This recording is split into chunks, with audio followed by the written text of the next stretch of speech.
भगवते वासुदेवाय। श्रीमद्भागवत महापुराण तृतीय स्कंद 28वां अध्याय।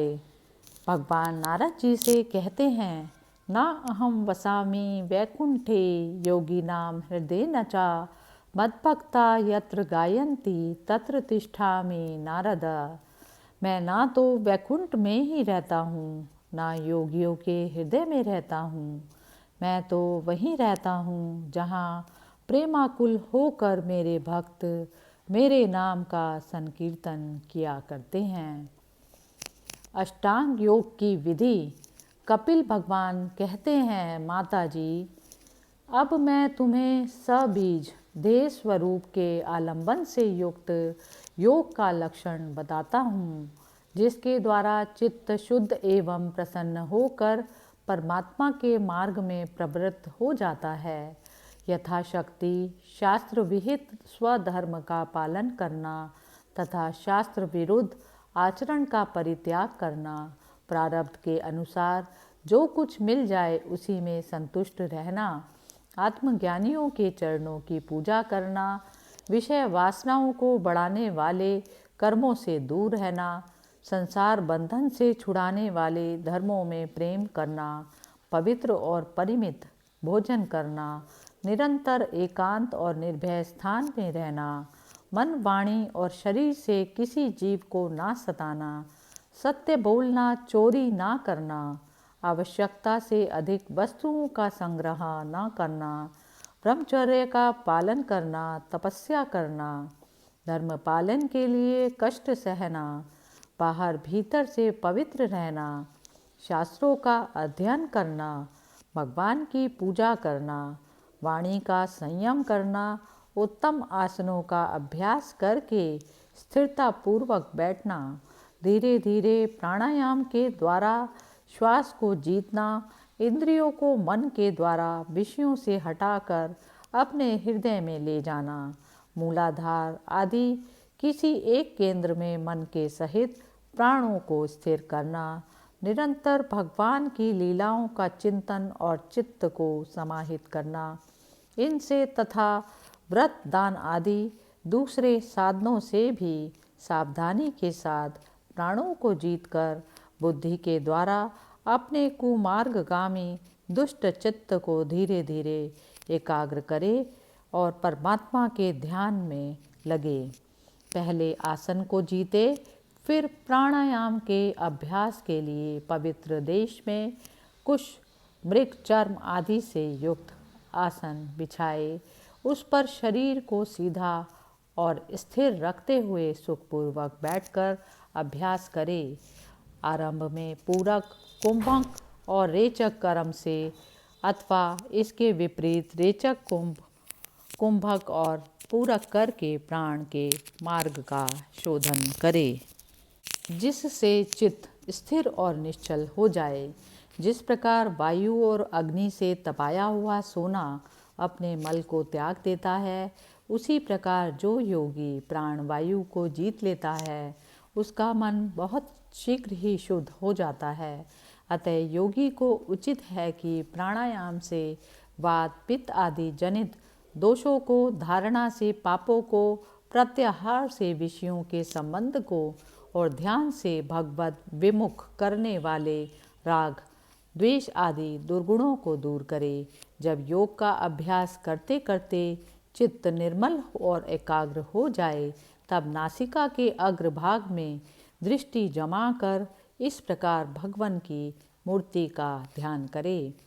भगवान का मुख कमल आनंद से प्रफुल्ल है, नेत्र कमल कोश के समान रत्नारे हैं, शरीर नील कमल दल के समान श्याम है, हाथों में शंख, चक्र और गदा धारण किए है, कमल की केसर के समान पीला रेशमी वस्त्र लहरा रहा है, वक्षस्थल में श्री वत्स चिन्ह हैं और गले में कौस्तुभ मणि झिलमिला रही है। वनमाला चरणों तक लटकी हुई है, जिसके चारों ओर भौरे सुगंध से मतवाले होकर मधुर कुंजार कर रहे हैं। अंग प्रत्यंग में महामूल्य हार, कंकण, किरीट, भुजबंद और नुपुर आदि आभूषण विराजमान हैं। कमर में करधनी की लड़ियाँ उसकी शोभा बढ़ा रही हैं।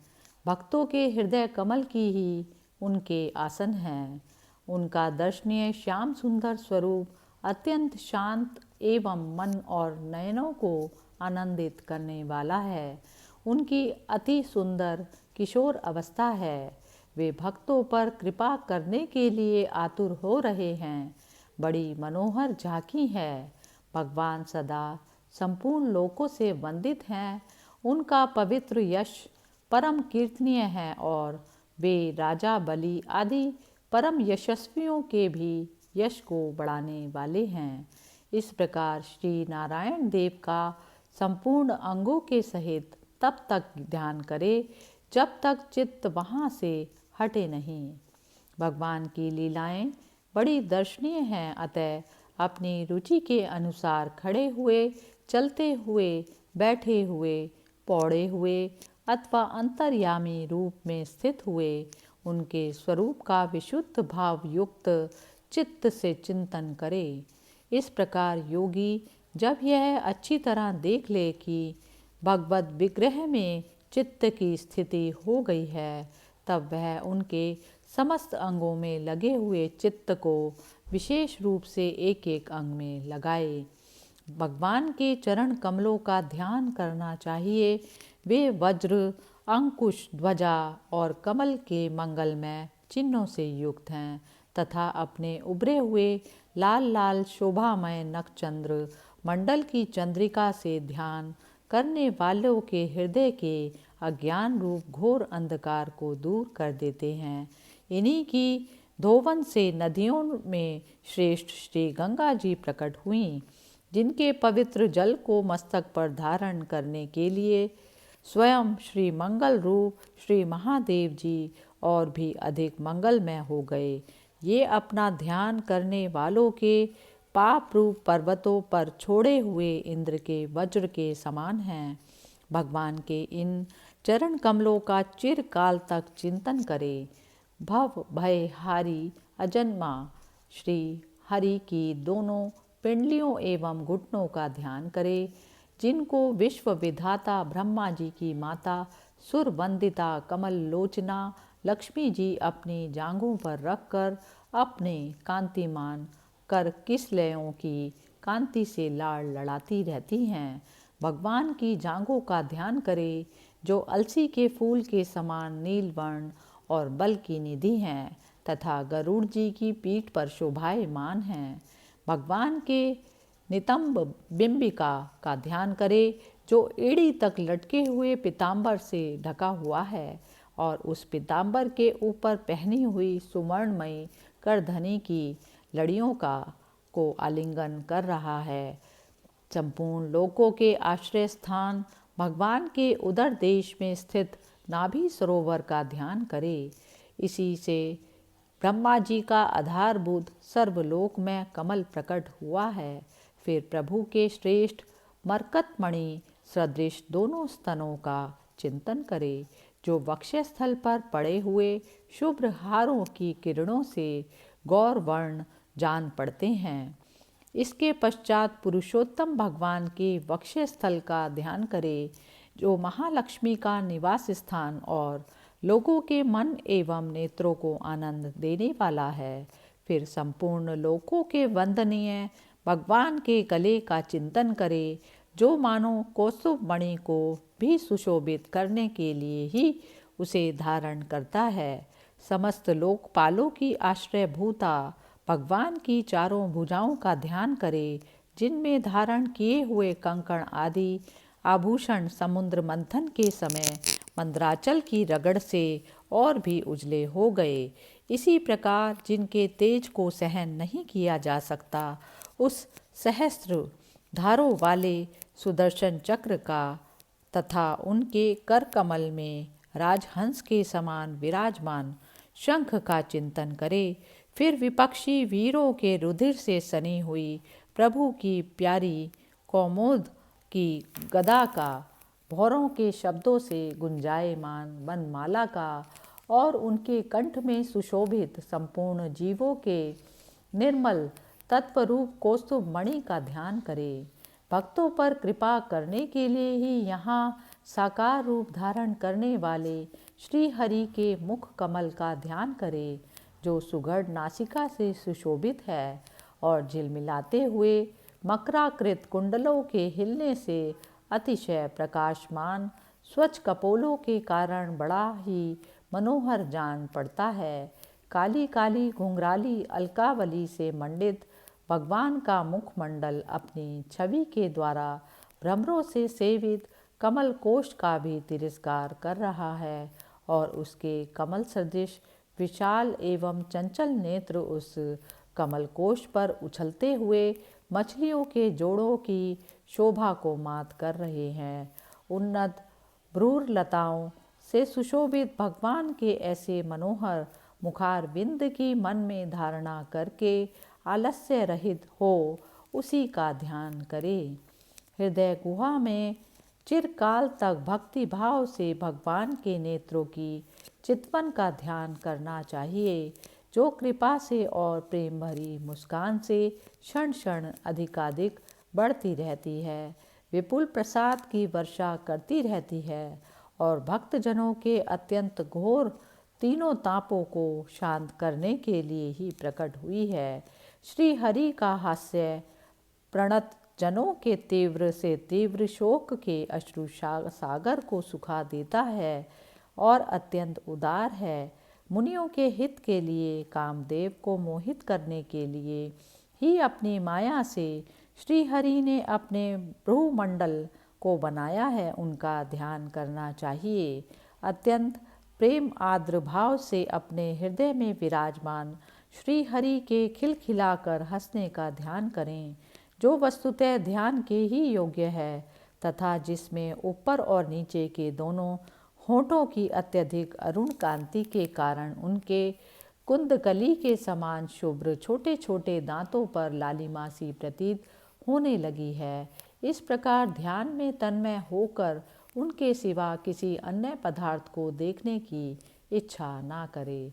इस प्रकार के ध्यान के अभ्यास से साधक का श्री हरि में प्रेम हो जाता है, उसका हृदय भक्ति से द्रवित हो जाता है, शरीर में आनंद अतिरेक के कारण रोमांच होने लगता है। उत्कंठा जनित प्रेम अश्रुओं की धारा में वह बारंबार अपने शरीर को नहलाता है और फिर मछली पकड़ने के कांटे के समान श्री हरि को अपनी ओर आकर्षित करने के साधन रूप अपने चित्त को भी धीरे धीरे देह वस्तु से हटा लेता है। जैसे तेल आदि के चुक जाने पर दीप शिखा अपने कारण रूप तेजस तत्व में लीन हो जाती है, वैसे ही आश्रय विषय और राग से रहित होकर मन शांत ब्रह्माकार हो जाता है। इस अवस्था के प्राप्त होने पर जीव गुण प्रवाह रूप देह आदि उपाधि के निवृत्त हो जाने के कारण ध्याता ध्येय आदि विभाग से रहित एक अखंड परमात्मा को ही सर्वत्र अनुगत देखता है। योगाभ्यास से प्राप्त हुई चित्त की इस अविद्या रहित लय रूप निवृत्ति से अपने सुख दुख रहित ब्रह्म रूप महिमा में स्थित होकर परमात्म तत्व का साक्षात्कार कर लेने पर वह योगी जिस सुख दुख के भोक्तृत्व को पहले अज्ञानवश अपने स्वरूप में देखता था, उसे अब अविद्याकृत अहंकार में ही देखता है। जिस प्रकार मदिरा के मत से मत वाले पुरुष को अपनी कमर पर लपेटे हुए वस्त्र के रहने या गिरने की कुछ भी सुधि नहीं रहती, उसी प्रकार चरम अवस्था को प्राप्त हुए सिद्ध पुरुष को भी अपनी देह के बैठने उठने अथवा दैववश कहीं जाने या लौट आने के विषय में कुछ भी ज्ञान नहीं रहता, क्योंकि वह अपने परम आनंदमय स्वरूप में स्थित है। उसका शरीर तो पूर्व जन्म के संस्कारों के अधीन है, अतः जब तक उसका आरंभक प्रारब्ध शेष है तब तक वह इंद्रियों के सहित जीवित रहता है, किंतु जिसे समाधि पर्यंत योग की स्थिति प्राप्त हो गई है और जिसने परमात्म तत्व को भी भली भांति जान लिया है, वह सिद्ध पुरुष पुत्र कल्पादि के सहित इस शरीर को स्वप्न में प्रतीत होने वाले शरीरों के समान फिर स्वीकार नहीं करता, फिर उसमें अहमता ममता नहीं करता। जिस प्रकार अत्यंत स्नेह के कारण पुत्र और धन आदि में भी साधारण जीवों की आत्मबुद्धि रहती है, किंतु थोड़ा सा विचार करने से ही वे उनसे स्पष्टतया अलग दिखाई देते हैं, उसी प्रकार जिन्हें यह अपना आत्मा मान बैठा है, उन देह आदि से भी उनका साक्षी पुरुष पृथक ही है।